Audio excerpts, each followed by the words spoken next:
গরম গরম ভাতে যদি এরকম একটা বাটা থাকে বা এরকম একটা বাটা দিয়ে যদি গরম ভাত খাওয়া যায়, তার তৃপ্তিই আলাদা। নমস্কার, আমি মৌসুমি চলে এসেছি আর একটা নতুন ভিডিও নিয়ে। চলুন আজকে একটা পুরনো দিনের রেসিপি আপনাদের সঙ্গে শেয়ার করি। তো আমি সাদা তিল নিয়েছি এখানে কিছুটা পরিমাণ, মানে হাফ কাপ মতো হবে। বাড়িতে যেমন সদস্য থাকবে সেই অনুযায়ী তিলটা নিতে হবে। তো আমি আমার বাড়িতে সদস্য অনুযায়ী তিল নিয়েছি, হাফ কাপ মতো তিল।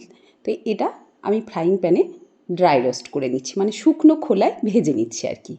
তো ওটার মধ্যে একটু ভেজে নিলাম প্রথমে তিলটা, তারপর দিয়ে দিলাম 2 চামচ পোস্ত। 2 টেবিল চামচ ভরে আমি পোস্ত দিলাম। এবার ভালো করে এটাকে ভাজা ভাজা করে নিতে হবে। একটু দেখবেন লাল লাল রং ধরবে, ভাজাটা একটা গন্ধও বেরোবে, বুঝতেই পারবেন। তখন এটাকে নামিয়ে একটা থালার মধ্যে ঢেলে নিতে হবে। এবার এটাকে ঠান্ডা হতে দিতে হবে। আর আবার ওই ফ্রাইং প্যানেই আমি 2টো লঙ্কা ভেজে নিচ্ছি। কোনো তেল দেওয়া যাবে না, মানে সবই শুকনো ভেজে নিতে হবে। আমি এখানে 2টো কাঁচা লঙ্কা দিয়েছি। আপনারা আপনাদের পরিমাণ মতো, মানে যেমন ঝাল খান সেরকম কাঁচা লঙ্কা দেবেন। এটা আমি নিরামিষভাবে বানাচ্ছি, আপনারা কিন্তু এতে রসুনও ওইভাবে ড্রাই রোস্ট করে দিতে পারেন। এবার দিলাম 1 চামচ মতো কালো সর্ষে, আপনারা হলুদ সর্ষেও দিতে পারেন। এবার এটা আমি কিন্তু একবার মিক্সিতে ঘুরিয়ে নিলাম। মিক্সিতে না ঘুরিয়ে অবশ্যই শিলপাটায় বাটলে সেটা স্বাদ কিন্তু আলাদা হয়। তো একবার মিক্সিতে ঘুরিয়ে নিলে কি হয়, বাটতে একটু সুবিধে হয়।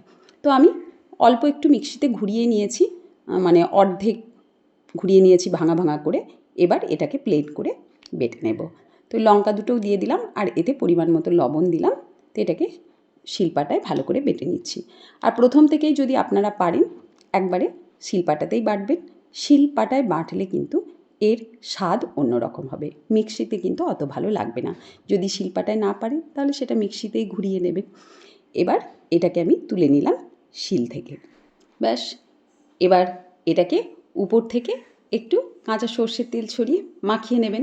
গরম ভাতের সঙ্গে অসাধারণ লাগবে। অবশ্যই একবার বানিয়ে দেখবেন। যারা ইউটিউবে আমার এই ভিডিওটি দেখছেন তারা চ্যানেলটি সাবস্ক্রাইব করে দেবেন, আর যারা দেখছেন ফেসবুক পেজ থেকে তারা পেজটি অবশ্যই ফলো করে দেবেন। খেয়ে বলবেন রেসিপিটা কেমন লাগলো। ভালো থাকবেন আপনারা।